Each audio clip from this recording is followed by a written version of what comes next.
Group of farmers on a Delhi Chalo march on Friday afternoon to press home a list of nearly 5-year-old demands, including a legal guarantee for MSP, were forced to call a temporary halt after tear gas shells were fired by police, blocking their path to the national capital.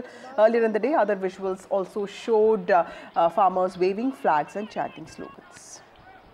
We are being joined by KMM leader Mr. Sarwan Singh Pandher. Sir, हमने देखा आज जो है आपने protest किया था, उसमें आपने बताया अपने पीसी में कि 8 लोग जख्मी हुए हैं। क्या कुछ बताएंगे इस बारे में? हाँ, देखिए, अभी तक जो जख्मियों की तादाद है, हॉस्पिटल में 8 जख्मी हैं और साधारण चोटें बहुत से लोगों को आई हुई है। ठीक है, तो एक तो अभी उनका किसान आते हैं, ट्रॉली में थके हुए चले गए हैं। अब सबको देखेंगे कितने जख्मी हैं। 8 2 हॉस्पिटल में दाखिल, 2 गंभीर जख्मी हैं। सर, इसके बाद हम देख रहे हैं अभी आपने अनाउंस किया है कि आप परसों फिर से 12 बजे के अराउंड फिर से आप प्रोटेस्ट निकालेंगे। क्या वो भी पीसफुल प्रोटेस्ट रहेगा? देखिए, आज भी पीसफुल था। कोई मारू हथियार दिखा आपको? जरूर एसपी अम्बाला को बताइएगा, जाके केंद्र को बताइएगा भी हमने। अगर आपको दिखा भी, हमारी बात ना कीजिए तो बता दीजिए भाई, निहत्थे 100 आदमी क्या सरकार के साथ लड़ेगा? ये तो देश को सोचना है। देश के प्रधानमंत्री सद्बुद्धि ले, जिसे अंधाता बोलते हो, अंधाता बोल के जिसे वोटें लेते हो, उसके ऊपर इस तरह का जुल्म करना उचित नहीं है। वार्ता करो या हमें पीसफुली दिल्ली जाने दो।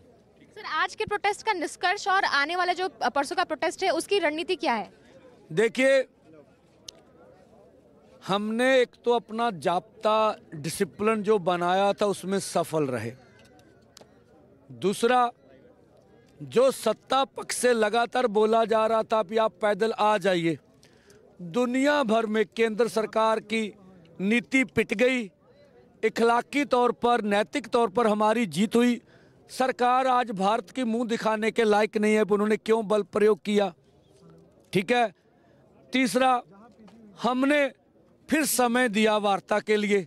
हम पॉजिटिव हैं, हम सरकार से लड़ना नहीं चाहते। सरकार की मर्जी है, वार्ता करे या जबर करे, ये उनका निर्णय है। आदरणीय जयराम रमेश जी का मैं बहुत आदर करता हूं। उन्होंने पूछा है कि एमएसपी के बारे में उनकी राय, मेरी राय क्या है। बहुत पवित्र राय है। हम 50% लागत का 50% से ज़्यादा मिनिमम सपोर्ट प्राइस तय करेंगे और खरीदने का भी काम करेंगे। आपने नहीं खरीदा, मैं एक एक आंकड़ा पढ़ के बता सकता हूं। कांग्रेस की जब सरकार थी, कभी एमएसपी पे आपने खरीद नहीं की। किसान खून के आंसू रोता था, लेकिन मेरे लिए किसानों की सेवा भगवान की पूजा है और यही मान के उनकी सेवा के काम में निरंतर लगे रहेंगे। एमएसपी पर किसानों को उत्पाद खरीदा है और अब भी पूरा उत्पाद खरीदेंगे। Farmers from different organizations came under one banner to march towards Delhi today, according to Sarvan Singh Pandher. This whole protest was taking place after 9 months. Remember, on February 13th, the farmer had started a protest against the government for 12 of their demands.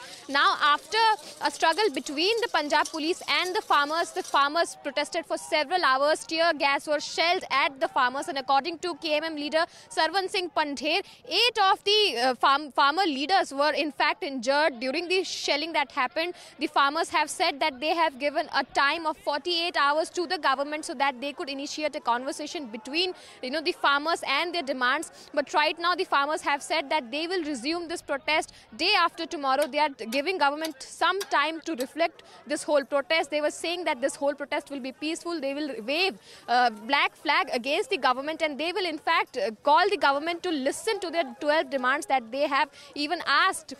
9 months from today also they were protesting at the Shambhu border. They have been camping at Shambhu border since 9 months, and now also the farmers are saying that till government does not listen to their demand, they will keep on protesting like this. Also, the farmers have said that till they do not come to a conclusion, till they are not satisfied with the government's decision regarding the MSP and other demands that the farmers are raising, they will keep on protesting like this. 8 of the leaders were injured during the shelling that happened today. The police had in fact kept in place 7 layers of barricading for the farmers who came to protest today, and the farmers have said that they will keep the protest peaceful. They will not bring any kind of tractor, trolley or any kind of weapons to protest here, but they will be raising black flag against against the government and ask them to listen to their demands. With camera person Stephen Anthony, this is Anushka Garg for NDTV.